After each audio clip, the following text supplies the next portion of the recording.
আমাদের একটা অভিনন্দন জানা উচিত আমাদের অন্তর্বর্তীকালীন সরকার চতুরভাবে তারা দেশ বিদেশিদেরকে বোকা বানিয়েছে, আমাদের দেশবাসীকে বোকা বানিয়েছে, আমাদেরকে বোকা বানিয়েছে।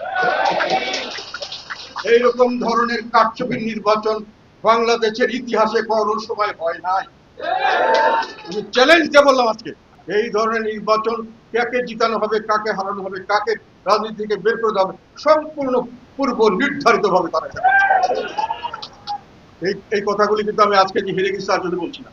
আমি 2024-এর নির্বাচন পরে একই হিসাব দিয়েছিলাম। সেখানে বলেছিলাম যে এই নির্বাচনে আপনারা যতটুকু দেখিয়েছেন, যতটুকু ভোট কাউন্টিং দেখেছেন, সেই ভোট কাউন্টিং ইম্পসিবল, তা হয়নি, হতে পারেনি।